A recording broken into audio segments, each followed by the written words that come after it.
Okay, we are live. Longevity docs meet in New York City. It's a biohacker's dream. Top doctors are on a mission to boost our health span for the short, medium, and long term. And can they pull it off? Well, we dive in and uncover it today. We uncover their top findings. We go into this conference with a man who was there, and I am really looking forward to today's biohacking news. This is Biohacking News. Thanks very much for watching and listening. And before we go any further, please do like and subscribe. I'm Tony Wrighton. Quick reminder, biohacking is all about using natural methods to boost our health and longevity. And when nature isn't available, a bit of radical tech comes in to help. And my guest today is one of the world's longevity doctors supremos. He's a human optimization expert. He's probably never been described as a supremo before, but I think that sounds pretty good. He's the founder of the Human Clinic in London as well. Dr. E, as he's known, Dr. Mohammed Eniyat. Dr. E, how are you doing? Tony, I'm very well, thanks. I've never been described as a supremo. I'll take it.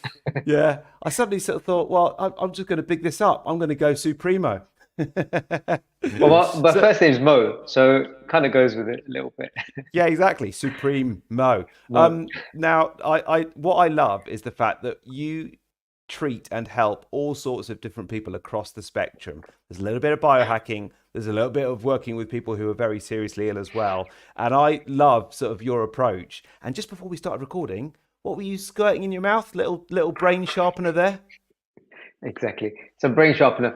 It's one of our supplements that I really like. It's liquid glycerophosphocholine, a bit of a tongue twister. But it's essentially fast-acting precursor to neurotransmitters, the acetylcholine, which is the one that works quite well. Hopefully, it will make my words come out a bit smoother and make me a bit more intelligible. Because I We'll love find listening out. to Dr. Rhonda Patrick, who insists that when she's got something big going on, she does 15 minutes of very intense exercise beforehand to get everything working well. And I do sort of think that's quite a good idea. But I've just been to the gym for an hour and I called you a supremo, which is true, but it wasn't what I was planning to say. So maybe it didn't work quite as well. Yeah, I mean, do you know what? The first time I got really, really nervous before a talk was when I had to do a TED talk. I did a TEDx talk. This was 2019, and it's I don't know if you've done a TEDx talk, but you have to Uh, basically learn the whole script for 20 minutes. And oh. I did a great job at preparing the script. I did a terrible job at learning the lines. Oh, no. Terrible. So the night before in the rehearsal, I couldn't remember anything. I went in, it was a disaster. So much so that all of the other people presenting, we're all going for dinner. They're like, everyone was like, look, maybe you should go home and practice your lines. Oh, So I went no. back and I was kind of not petrified is a bit strong, but I was really nervous. I was like, okay. But one of my friends told me, like, look, you know this, it's all inside you, you know, you will know this. Anyway, I Mm, spent all night trying to learn those lines anyway. yeah. And I was getting nervous before I went in, and it was breath work that I used. It was connecting Mm, to my purpose, my mission, my values. It was centering myself and grounding myself that I found really, really helpful to calm and get into a state of flow.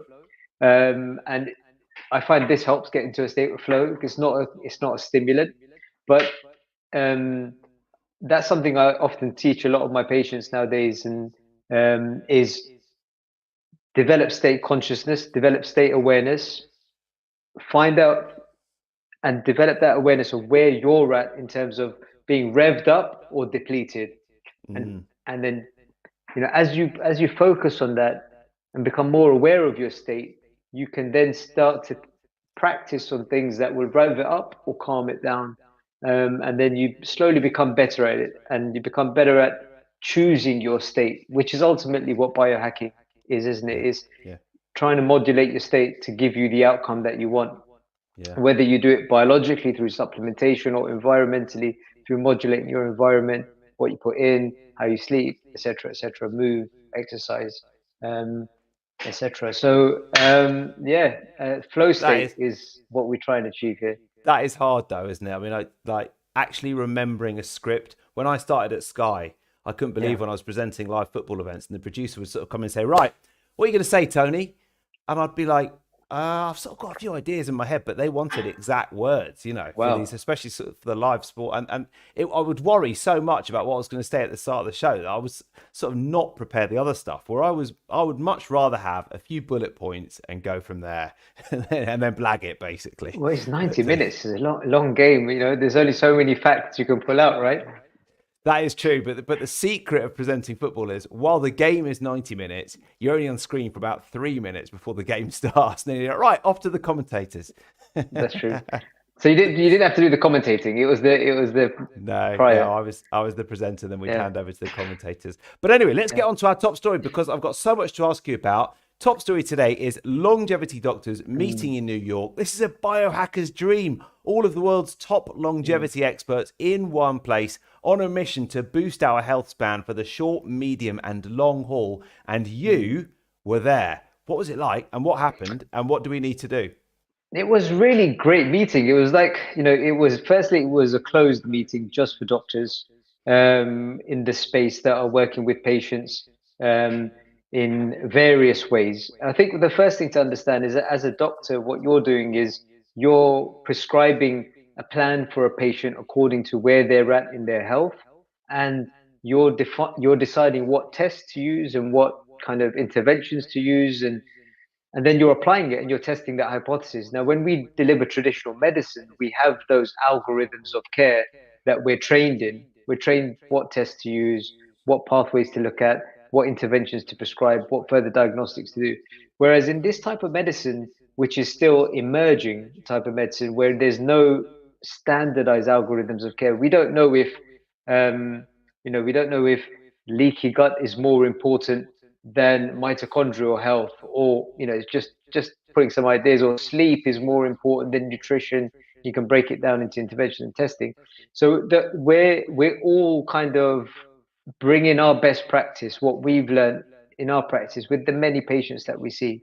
And the other thing to understand is we're all same but different as humans. Yeah, but there is all person to person variation, and the human body is extremely dynamic and it adapts to our environment and the way we live real time.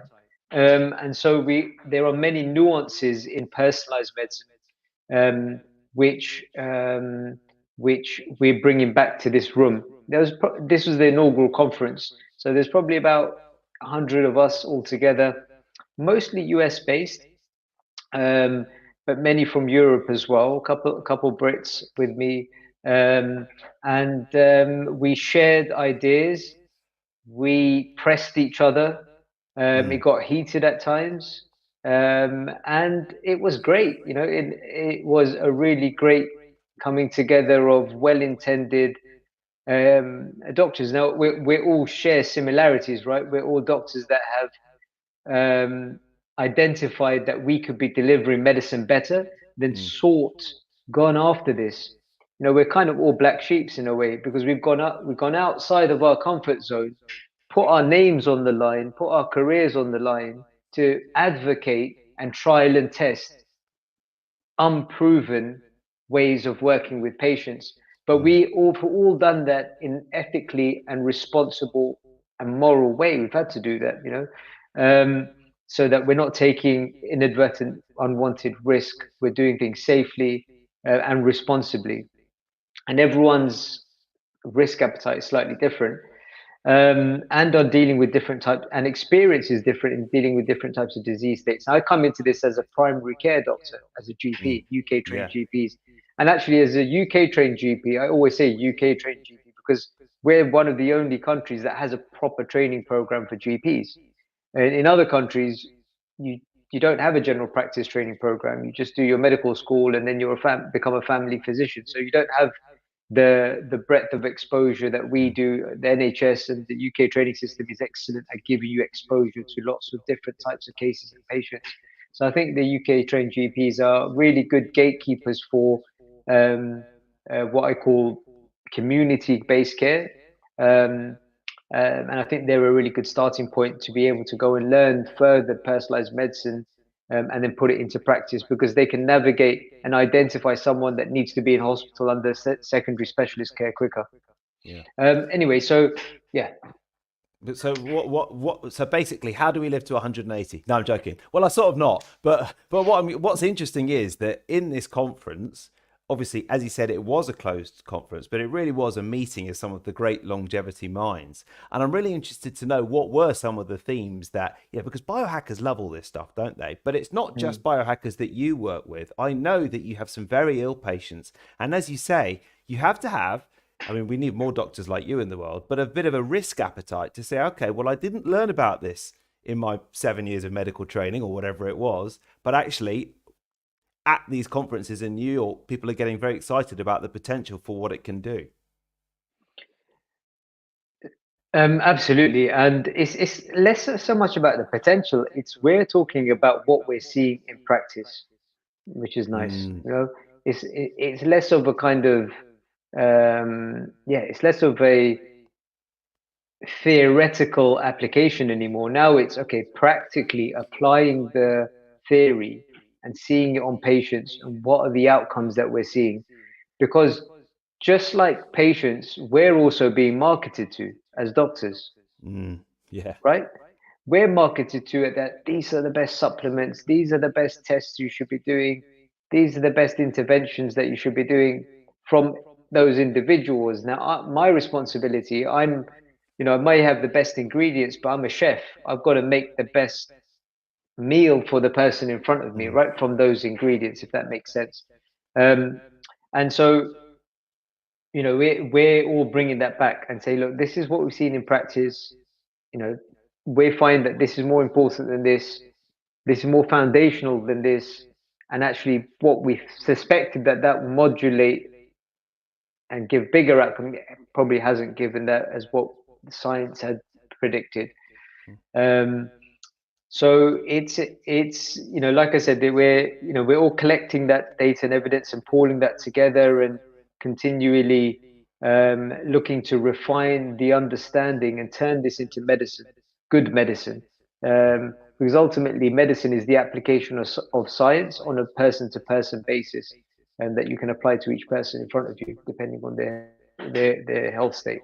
Um, it was some of the key things that some of the key things that came up in this longevity conference. Remember, this was a conference where the what we're looking to do is extend people's life through extending their health state, mm, and therefore we're looking to move disease back. To do that, we need to earlier identify diseases, and we need to earlier identify symptoms. We need to broaden what the earlier signs of moving away from optimal health is, and look to intervene quicker. Um, and um, and so we talked about things like lipidology, cardiovascular health, the breakdown of subfractions of your cholesterol to really truly understand personalized risk, not just looking at the old fashioned LDL and total cholesterol. We need to look at the breakdown of that LDL cholesterol, because guess what? Not all LDL cholesterol is bad. Some of it is actually good. So some of the myths that mm, we're all debunking now, that traditional medicine isn't doing for our patients, because they're treating everyone the same in really 90s, maybe, if that's very generous, probably 70s, 80s mm, information. Um, so we talked about cardiovascular health at length, because ultimately that's the big thing that kills people, right? So we start at the lowest, the most important things. We move back. We talked about blood vessel health. We talked about the relationship between the relationship with the digestive tract, hormones, inflammation, immunity, COVID. We talked about spike proteins, and COVID's implication. I don't want to kind of turn this into a COVID podcast, mm, but there we are seeing, whether you've got the vaccine or the virus, we're seeing people getting influenza or normal viruses. They're hitting people harder. We're mm, seeing aging of the immune system cells. We're seeing aging, not just so immunosenescence. That was a theme that came up, that which is quite interesting.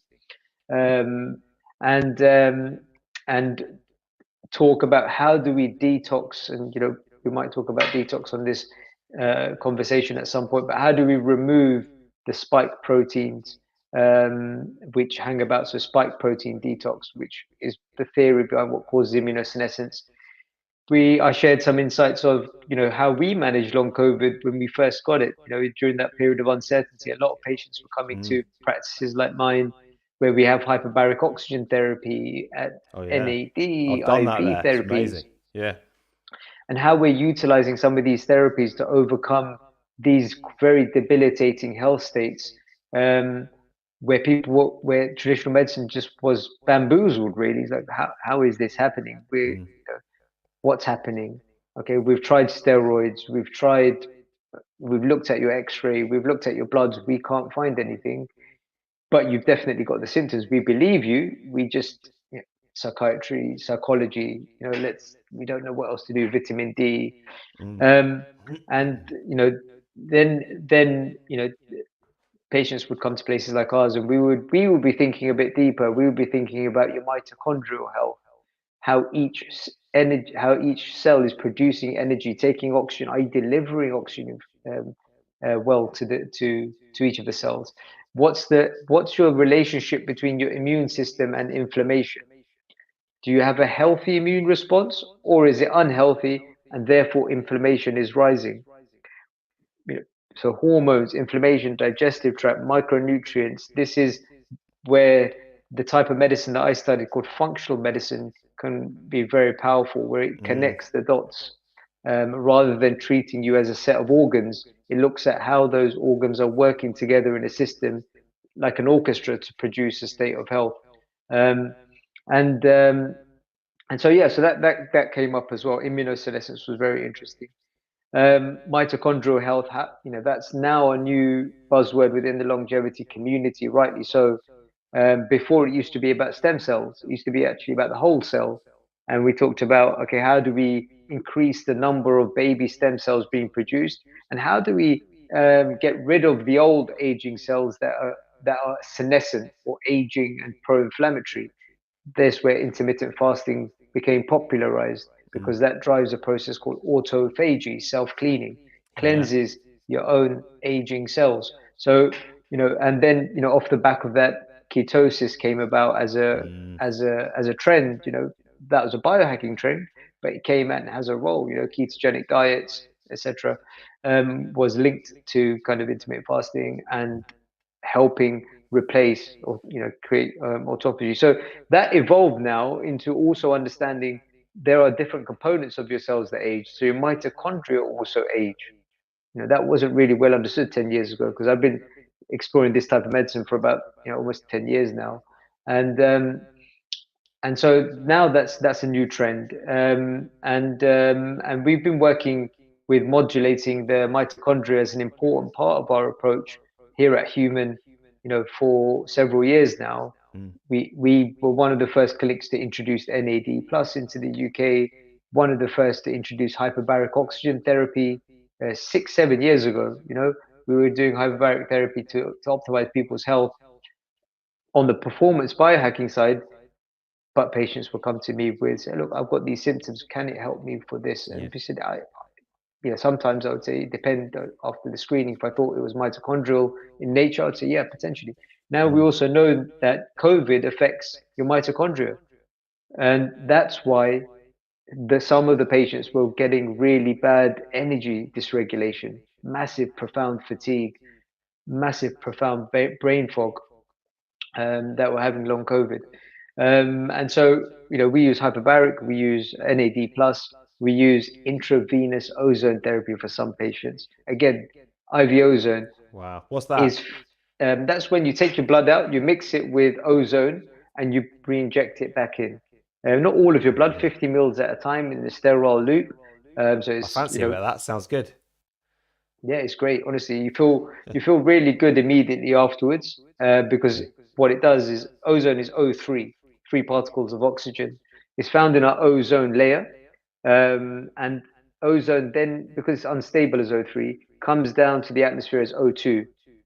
Yeah, so we breathe in O2, but you can generate O3 through an ozone generator through high energy.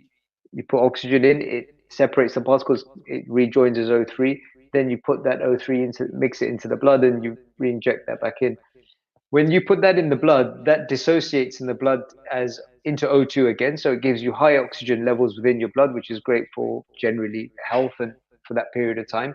And it gives you a reactive oxygen species, single O, which is actually giving you some oxidative stress. It's giving you some stress. Now, we know when you give some stress, like I said earlier, the human body is really dynamic. And so you can give a controlled stressor, and what that will do is upregulate certain pathways within you. So upregulate, so I give you some oxidative stress, it upregulates antioxidants, which we naturally create. Yeah.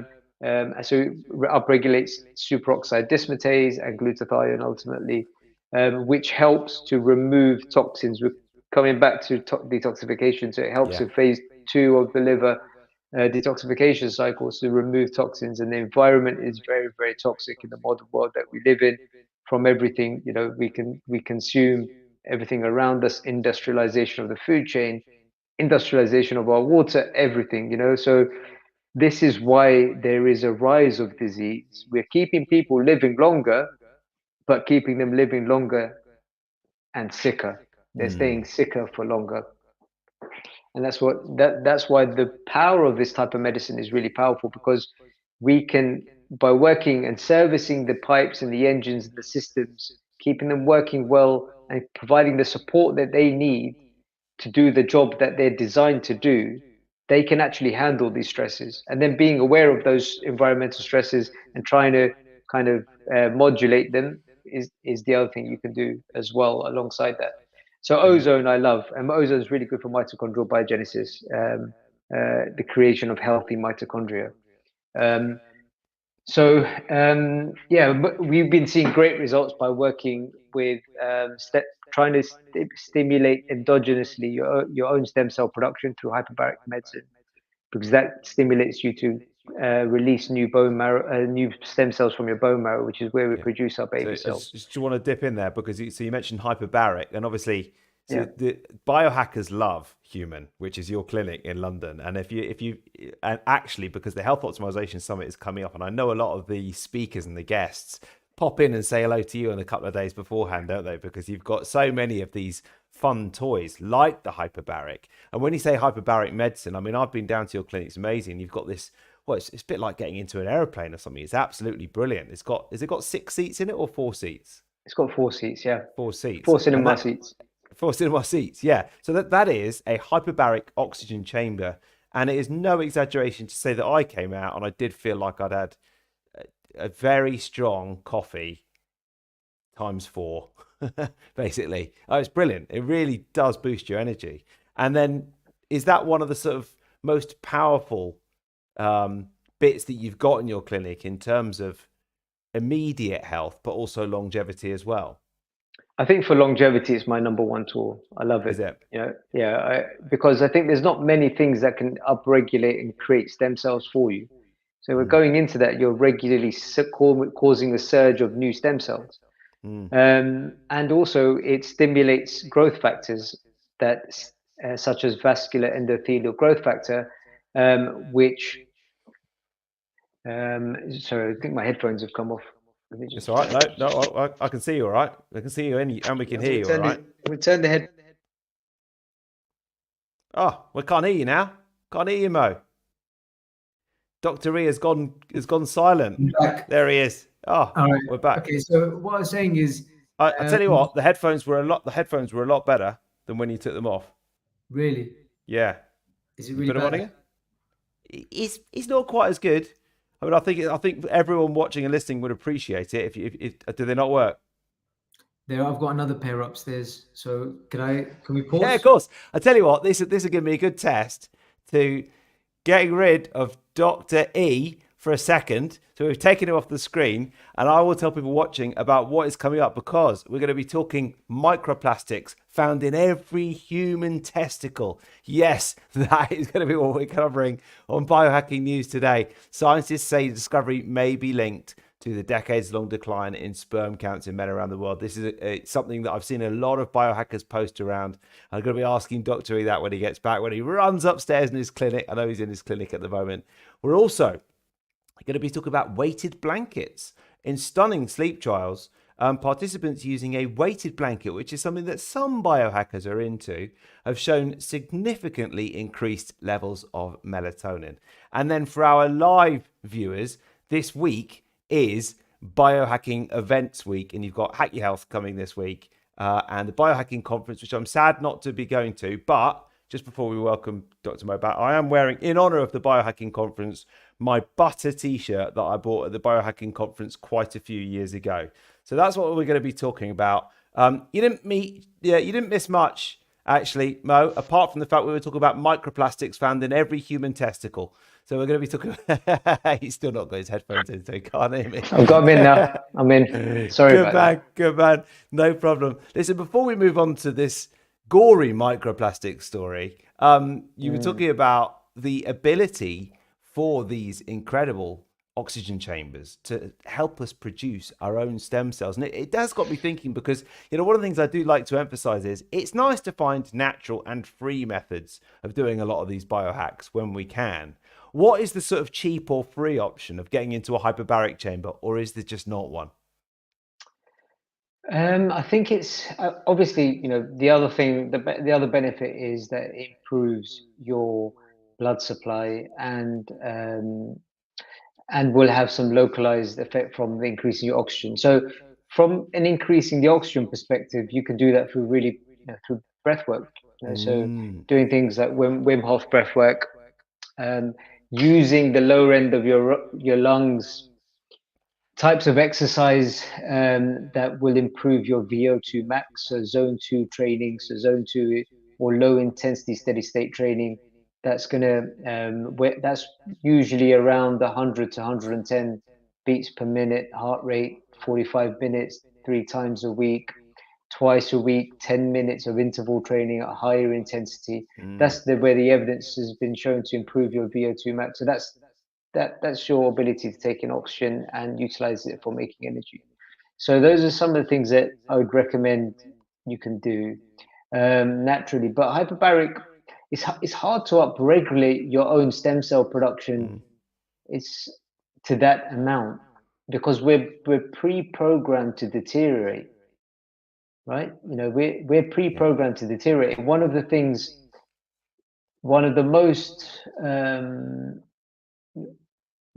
most important mechanisms of the slowing down or even the growth phase initially, you know, we start as a fetus and we grow out, you know, start as an embryo and grow out, is initially up into our mid-20s, our regenerative pathways. So that's our stem cell production outweighs, so because we have to grow tissue. And then in our mid-20s, that balance starts to drop. So there's not many things that you can do to upregulate your stem cell production again. It's one of the few therapies that has been shown to reverse biological age through testing your telomeres and glycans. We use glycan age. There are other tests. Yeah, we like glycan age. There are there are other tests that we've used as well, like true pace diagnostic methylation clocks.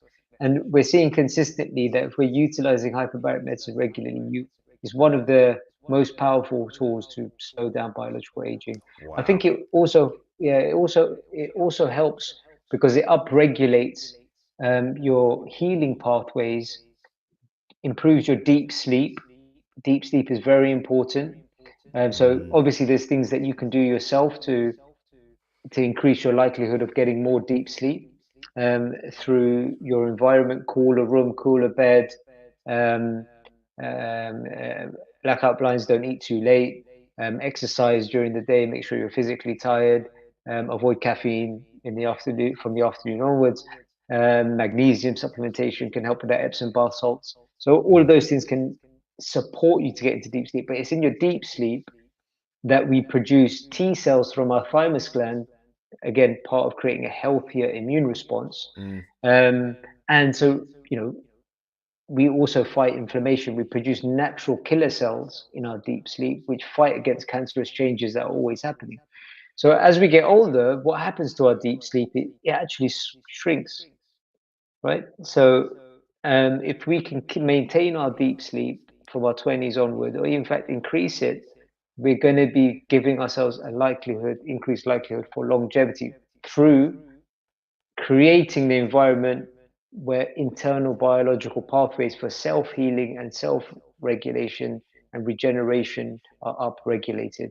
Very It's my cool. number one tool for longevity.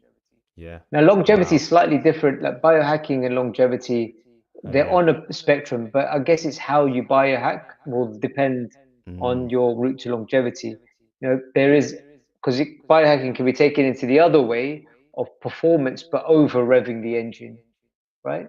And that mm, can end up, and you might want to do that for performance, but that can end up being deleterious to the long term. An example of that before biohackers, you've got bodybuilders, mm. Yeah. right? And bodybuilders are extreme biohackers. And they actually found they have a shorter life expectancy. They have increased cardiovascular disease. They have, et cetera, et cetera. So, but they're obviously doing things not with the outcome of achieving health. They're going for a physical and aesthetic, and they're revving their engine too much. So, there is that kind of um, what are the goals that you're looking to achieve, and just being conscious not to rev your engine too much and to get Mm, into restorative pathways, yeah. because the environment around us is already stimulating us to rev. We're constantly revving. WhatsApp, social media, all so many notifications, and Oh, so God. our Yeah. Yeah. biology is already a bit on edge. So this is why I like to kind of talk to our patients actually about how do we develop strategies to identify that, and to start to develop an average which is closer to a natural flow state. Um, Yeah. Well, I heartily recommend anyone watching this who hasn't been to visit You a Human does go, because it's absolutely brilliant there. And what did I had a bit of an IV drip when I came in, and I know you've got the ice baths, and I did the hyperbaric as well. It's just brilliant, and I did feel really good afterwards. Let's talk about this next story then. I was teasing this while you ran up the stairs to get your headphones. Microplastics found in every human testicle. Oh dear. Another thing to worry about. Microplastics have been found in human testicles, with researchers saying the discovery might be linked to declining sperm counts in men. The scientists tested 23 human testes, as well as 47 from pet dogs. I mean, that's enough. Odd number, slightly strange as well. But I think all we need to know is that these microplastics are showing up everywhere, and it's sort of a bit of a hot topic for biohackers anyway. But I just sort of wonder whether this is something that's on your radar, whether you do consider with your patients where it's coming from, and whether you use things like water filters, whether you consider food and even clothing as well. sorry, excuse me. Absolutely. So it's a problem. It's a silent Mm, killers probably is, but it definitely drives disease. mm, And really, what it is showing us is that we're more closely related to our environment than we truly appreciate it. mm. A bit like fungi or bacteria. You see those experiments when you put them in a petri dish, and then you put it in light, and you put it in dark, or you put it in Yeah. heat, and you put it, and they grow in different ways. We are living organisms, Mm, and we're multicellular biological organisms, and we absorb not just through our mouth, through our skin, through our eyes, through what we breathe, yeah. that environment. But fear not, because we have internal systems and pathways. Whoever created us has created us with filtration mechanisms, detoxification mechanisms, and filtration mechanisms, and excretion mechanisms. So there are ways to support them through diet, supplementation, through biohackings that can help. Um, However, having said that, sometimes they're overwhelmed and they do drive disease states. So microplastics, toxins, pesticides, chemicals, many of these are also known as also are endocrine disruptors. Mm, yeah. And so they disrupt our own hormones. They disrupt the cytochrome P450 enzymes, which are very important for detoxification of not just toxins, but also of hormones. Mm, Um, they also bind to sex hormone binding globulin, which is a protein that floats around, which carries the waste products or recycles our hormones efficiently. So when that's not happening, you know, you've got the microplastics attaching to them, and then we start to see the rise of estrogen receptor positive cancers, like breast cancer. We start to see the rise of autoimmunity and inflammation, inflammatory conditions, and cancer is on the rise. And so, you know, you started this, you know, on the topic of something that on the surface appears to be light-hearted, but you know it is quite It's not. serious. No, no, It's no. not. It's not. But yeah, it's not. It's not. But you know that there's multiple factors, so we can't just put it down to the microplastics. But you know, if you want to live healthy, you want to exclude as many of the factors as you can that could be, you know, Yeah. that could be revving your engine too much. And you know, being environment, your food, looking at what goes in the environment you're absorbing. You know, also, you know, BPA, you've heard of us, BPA is one of the microplastics. You know, it's Yeah. found on our, you might have heard that it's found on our receipts. You know, Oh, it's yeah, it is. literally Oh, I everywhere. hate getting And handed a receipt. I'm like, no, I don't want it. Oh, yeah, and plastic bottles when you drink from plastic as well, yeah. if you leave them out in the sun, are parts of that particle going into the water that you're then going on to drink? Most Yeah. probably, right? And so um, we do have filtration mechanisms. It's about supporting them. So I do recommend patients and people do like a once a year detox. Make it as part of your lifestyle. You could do that through nutrition and supplements, and working with a nutritionist to get the right nutrition strategy, um, to support a detox, and they're widely available online. Yeah.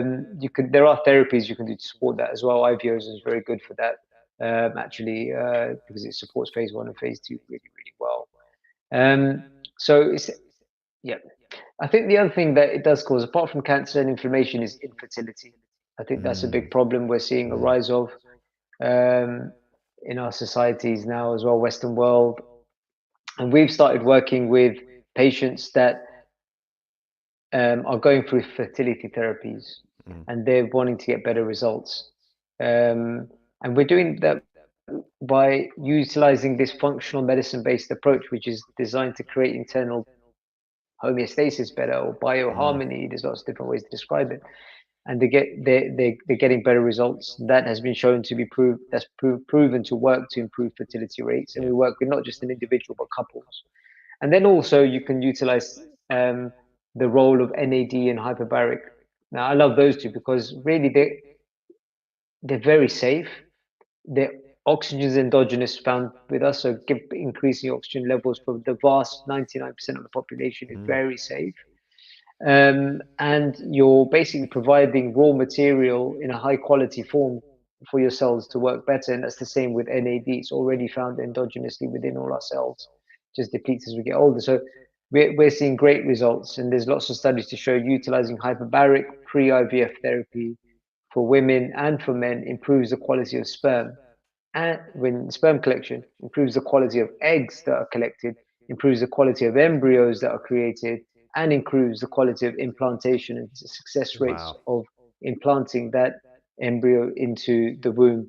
And so, you know, when I look at it that way and just say, look, wow, just simply giving the right raw material, it makes me realize how poor the raw material is that we're getting in from our environment, from the foods that we have. You know, we have to have fortified cereals. I mean, we pasteurize milk and herbicide sprayed strawberries, and you know, like we're not getting, we're not getting any sunshine as well. You know, we're not getting out in nature. How sedentary are we? 90% of our time we're by a desk. You know, when we're made to spend 80% of our time outdoors. Um, so you know, if we want to live healthier and have, we have to supplement, we have to support those pathways to Yeah. overcome that environmental challenges on us. um, Yeah. Yeah, I think that the living outside bit is really interesting, actually. I've noticed that when I spend a lot of time, we went to a gig at the weekend in Lisbon and we spent just hours now, the whole day outside, and in fact, the whole weekend outside. And I always notice my heart rate variability shoots up afterwards. And I don't know if it's that or something else, but it probably is. I mean, we're just supposed to be outside and getting loads of fresh air, aren't we? And I mean, yeah, it might and even in be a the fact that we, community. Yeah, exactly. Yeah. and in Yeah. community getting that, Yeah. Yeah. and for sure, heart rate variability, I really love that. It's a great kind of tool to use to understand your internal stress response, your biological readiness, and your biological resilience. So I'm really pleased that that marker has come out. I've been using that a lot with and it gives patients, people, a real time marker to understand, to look at on a day-to-day basis. Yeah. Um, And when so I yeah, came to HRV is great. your hyperbaric chamber, my HRV looked pretty damn good afterwards. Did it help? Yeah, for Yeah, you? it did. Yeah, Yeah, yeah, good. spiked up right up. Yeah, yeah, Yeah, probably the day after yeah, or yeah. a couple of days No, it after. Yeah. looked good. And I think one of the things is that when sleep. Move on to our next story actually, because when you get it right, HRV normally seems to be good as well. And if you do have a late night and a couple of drinks or something like that, HRV is going to be down, heart rate's going to be up. And this is this weighted blanket trial that Dr. Matt Walker's been talking about. Participants using a 6 kilogram weighted blanket showed significantly increased levels of melatonin. And he's saying, look, it's not just a comfort item, it's actually a potential aid in improving sleep onset. And I know you haven't really looked at weighted blankets, but it's something you're interested in. Is this something that you'll consider? Because you've got some other things that you think do work quite well for sleep, haven't you? I've had quite a few patients tell me that they really like weighted blankets. Mm, So that pressure therapy, maybe it replicates, that cuddling response, or being yeah. comforted, feeling safe, releasing some of those, the parasympathetic, and Mm, maybe even some of those calming neurotransmitters, the GABA, that will help you get into a more restful state. Um, and melatonin as well. So um, yeah, I can posit some theory about it, but I've not tried it myself on myself. So that's number one thing. I always try something myself. yeah. Um, Well, and number what are the two, sleep things that you've really found do work then? Because obviously you mm, mentioned a couple of them already, but I know that you obviously we're work seeing, with patients so much that yeah, yeah. we're seeing. You know what? We test a lot, so every patient gets tested. We do 130 biomarker tests as a standard starting point, and we're looking at a vast number of markers. Some of the common patterns that we're seeing that indirectly drive sleep issues is one, adrenal dysregulation. So Mm, dysregulated stress hormones, so cortisol and DHEA. DHEA being quite depleted in a lot of the kind of population we work with. A lot of, I say, average patient is probably around 40 years old, 40 to 45 on average. And they tend to be kind of high performing or seeking to be performing better than most majority. And then we obviously see people that have got themselves in a health stuck into a health state as well. Um, and so we're seeing a vast number of adrenal dysregulation, low on the floor DHEA, sometimes decompensated thyroid. So we start to see a low thyroid and a high thyroid stimulating hormone. So that the pituitary is having to work harder. Um, Estrogen dominance, I'm seeing that both in men and women. So high amounts of estrogen metabolites, lower testosterone in men as well. When you start to see adrenals down, you see lower testosterone in men as well, and women actually. Um, and then the other thing is magnesium. I'm seeing a lot of magnesium deficiency. I would say that magnesium is the new vitamin D deficiency. What I mean by mm, that is that when I first practiced and became a doctor, we weren't routinely testing people's vitamin D, weren't trained to. But it soon became part of standard practice that we started to say, okay, actually, we should test vitamin D. And nowadays, you know, in the population, it's commonly understood that 90% of the population uh, is vitamin D deficient or insufficient at the minimum. But I'm seeing the same thing when we tested a couple of thousand patients. We're seeing the same thing with magnesium. I'm seeing loads of people with suboptimal magnesium ranges. I think that's the quality, again, coming back from the quality of food, the soil being mineral poor, being stripped of those kind of important minerals, and that now ending up in our systems as well. So, good quality magnesium is something I would try as a simple intervention first mm. for people. Um, and what else do we see in terms of bloods? That I think those are the main things in the testing: hormonal dysregulation, and then also kind of some micronutrient imbalances. We're seeing some also high homocysteine, methylation. Have you come Oh across yeah. methylation? Oh, Yes, homocysteine is the thing I've had to work on really hard, and that changed my life when I did homocysteine tests, and they came up so high, and I was like, "Hang on, what what was is your level? homocysteine?" Do Oh, you I remember? mean, this is sort of almost 10 years ago, but it was 13, 14, pretty Yeah, high. high. Yeah, Yeah, that's quite high. yeah, Yeah, the and highest I'm we've and I'm seen is about hoping. 16. Yeah, Right. so Yeah. that's No, quite that's high. Yeah, really, really bad. yeah. And I think probably partly genetic, unfortunately. But now, Of course it is. Yeah, down at sort of of, course it is. and also then I started taking methylated vitamins, and And my that's goodness, what I brings could it down, right? tolerate 5% of a pill per day because I was methylating so badly that I was Yeah. going into detox mode too quickly when I was taking too much. Yeah, Yeah. and so yeah, and that was a game changer for me as well, really understanding the role of homocysteine in cardiovascular Mm, health, right? So I was testing homocysteine, MTHFR, ApoE gene, and lipoprotein A, miloperoxidase, LPPA2 from, I got trained by my mentors, an American physician, who you'll meet actually when he's coming down next week. So you'll oh, see great, him great. when you're in London. Yeah. But yeah, he trained me, and I was doing that since 2014, 15, sending bloods to a specialist lab in America. Mm. That blew my mind as a doctor because I'm not trained. We didn't learn about methylation. We Didn't you? didn't learn about Didn't no. We didn't learn about the you? significance of methylation. Yeah, no. Wow. Most doctors don't know about it, Mm, who haven't read into it or learned about it, and then 90% of doctors don't really know about the significance of it, mm, um, and the clinical applicability of it, I should say. Um, and because we're not trained in medical school, we're not further trained in it in our mm. specialty training programs. But it was great to see that smaller, safe interventions like a methylated folate supplement could make such a Mm. significant difference. And then to go a bit deeper and look at methylation genetics, that's a luxury, but when you can start to do that, you can start to sometimes unravel someone's jigsaw, and not just their individual jigsaw.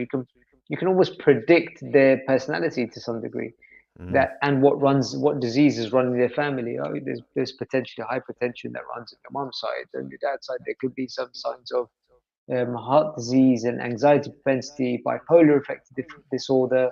You can go that granular just based off getting an idea of the importance of those five Yeah. pathways and how they work together, where your single your SNPs are, your SNPs, your genetic SNPs are, Yeah. Yeah. and Yeah. the interventions are nutrients and supplements, generally very, very safe, and you can make quite a nice impactful difference. And I Mm. think Gary Brecker does a great job at describing methylation and putting that on the map. I think he's done a really Yeah. great job at putting that on the Yeah. map.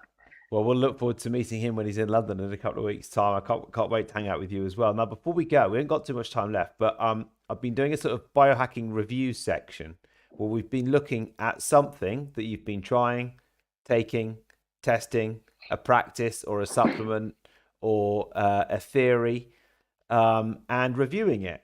What is exciting you at the moment? I mean, obviously, we've already talked about that crazy supplement that you were squirting in your mouth before we started our podcast. But what are you finding at the moment is something that is really interesting and exciting, and you'd like to do a little review for us? Am I allowed to talk about stuff that we're offering? Of course, So yeah. it can literally be anything. The Now, more one out there, the thing, better. By the way. the one thing that I've been working on getting out there is a finger prick test that will look at your personal risk of cardiovascular disease in the short, medium, and long run. So in Mm. this panel of tests, it's going to be the first to launch in the UK. It's a finger prick test you can do in the comfort of your home. It checks your homocysteine. It checks your apolipoprotein B. Checks Wow, your that's lipoprotein amazing. That's A, awesome. LDL, total cholesterol, triglycerides, blood sugar, insulin, and HbA1 and CRP as well. So it's like eight super markers that the doctors can look at and say, and it's really quite affordable as well. So that's something that it's taken us a long time, but I'm really pleased because you know what really will affect your quality of life is having a heart attack or a stroke or any blood vessel disease that is stopping delivery of nutrients to Mm. your tissues and organs. Now, yeah, so that's on the kind of testing side. Um, I'm Because actually, York yeah, Tests used to do a homocysteine test, didn't they? A they finger did, prick yeah. test, and I don't think that they do anymore.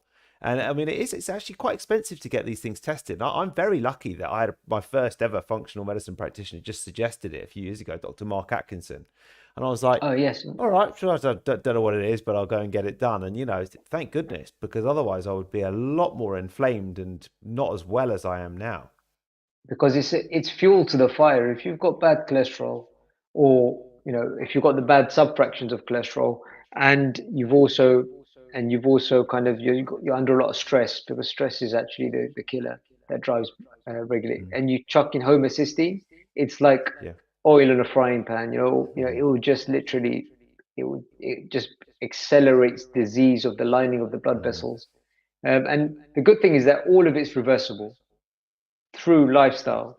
And you Yeah. don't need to be on a lifelong medication if you're catching it early enough, and Yeah. that's why it's important to test it. Yeah. Yeah. Yeah. So that's excellent. That's a good review. Anything else? Anything exciting you've been doing? We've covered hyperbaric oxygen, and we've talked about a few other bits. But anything else exciting you at the I'm moment? thinking about microdosing Ozempic. Now that's a whole different conversation. That's a whole. I threw that in there right at the end. I can see you cracking up now, because this is an interesting theme that came up, and I wasn't expecting it in the longevity full circle in the longevity doctors group. Yeah. They were talking about microdosing Ozempic Right. for longevity. So Just explain to people who, I mean, everyone knows really, but just remind yeah, people, Ozempic is this weight loss drug that has caused a huge amount of controversy, right? that's right. Yeah, so it's a GLP-1 agonist. So it's a kind of it's a short form protein. It's a peptide actually, and what it does, it kind of it improves your blood sugar sensitivity, your blood sugar response, your blood sugar sensitivity. It increases your satiety, your sense of fullness, and in doing so, it helps you kind of lose weight, and improve and become more sensitive to Mm. insulin, which is important for longevity. Insulin sensitivity is very important. They talk about Alzheimer's dementia being type 3 diabetes, and actually insulin being one of the most pro-inflammatory molecules. Okay, Mm. upregulating the fire in the brain, fire in the vessels, fire in the brain, and so those it's making insulin sensitive is very important. There are other ways to do that, but it's important to test. So the longevity doctors out in the US, now the US based approach, they're always a bit more trigger happy than the UK. We're a bit more conservative, the way we're trained. I think that's a good thing actually in many Mm. ways. It means that we're more we're more foundational rather than Yeah. press the trigger very quickly. Sure. And but I think there could be something in it. So I haven't tried it, but I am still considering it. I will let you know. I'll be looking into kind of, be it Manjaro, Ozempic, or something else. But microdosing, obviously, I don't need to lose weight. I'm trying to put on mass at the moment. Actually, Yeah. going to the gym regularly, um, and uh, and improve my VO2 max and things like that. But that's another thing I've been doing actually, is intermittent hypoxic training. Which is a form of training. It's a device that restricts the amount of oxygen, then hyperoxygenates you. And the studies have been shown that it improves your lung capacity, your VO2 max, improves your cardiorespiratory fitness, and your endurance. You feel you have longer endurance. It's great for marathon runners. It's great for the pre-elderly. It's good for us as well if we're looking to live longer. So I'm seeing good results with that Mm. actually as well. Yeah. So that I've just chucked in a few things there. Ah, Apologies, you asked for great, one. great. Yeah, why not? Why not? That's brilliant. But and just really quickly, because we are out of time, but why, if you don't want to lose weight, would you microdose Ozempic? To make sure that you retain insulin sensitivity. Right. Okay. Right. So as soon as your insulin goes up, you respond to it, Mm. because insulin resistance is when, and stress can drive that. But insulin resistance is when your insulin goes high, Mm. Mm. and then you don't respond to it, so your blood sugar stays high, and then that causes leakiness of your blood vessels. So and inflammatory processes across your blood vessels. Mm. So that's the purported theory of that. Like Yeah. I think it's a quarter or a fifth of the dose. And they're trialing different protocols at the moment in this longevity doctors community. But like I said, I'd be kind of just more cautious about that. Yeah. I'd be more tempted to do that for patients that were borderline obese or overweight, and they weren't responding well to the functional approach as a kind of, and use it alongside a functional approach. There are some downsides of the macro dosing, the bigger dosing of the Ozempic that's put us off as a practice as putting it as first line, including muscle mass loss, bone density loss, and mood changes. And there's a lot of rebound weight gain when you stop it. And I think there's a behavioral change element as well we have to be conscious of as well. Really? We Yeah. don't want to be feeding the medicalization of people. We want people to, our approach is to give you the tools and to Absolutely. learn to be able to manage your health over long periods of time yourself. Yeah. Dr. E, we've done almost an hour. I think we've done enough. We've had loads of people watching actually, and the podcast will be out soon. Where could people find out more about you and of course Human, and everything else that you do? So you can come and visit us at our clinic. We're in central London. We're available to work with online remotely around the UK, and we have blood draw locations around the UK now that you can start a health membership and health journey with us. Yeah. Go to our website, human.com, HUM, the number 2N.com. Book yourself in for a free discovery consultation with my team, just so that we can start helping you find some of the blind spots. And it's completely free, and it's with one of our health experts. That's what I'd recommend. We're also on all the channels, so Instagram, YouTube. We have a YouTube channel as well, and we're about to launch a human podcast as well. So come and join us. And Tony, maybe we'll join you on our podcast at some point as well. Yeah, that'd be really good. Yeah. And I'll see you obviously in a couple of weeks. Thanks for the invite. You invited me to what sounded like a very cool event, but it is my 50th birthday. So I think I had a good excuse for not coming. You said you were going to be out partying, right? Raving. Well, I mean, if you can call a party with a 5-year-old and a chocolate cake a good party, but yeah. Oh, bless. It'll be very innocent, but it'll be very nice as well. And no, I've really enjoyed it. I'm gonna, we'll see you at the summit anyway. Be really good. Yeah, looking forward to it. Thanks, Tony. All right, thanks very much. There he is, Mo, or Dr. E as he's known. Everybody, thank you very much for watching, and really appreciate it. And the podcast and the review episode will be out shortly. So thanks for watching.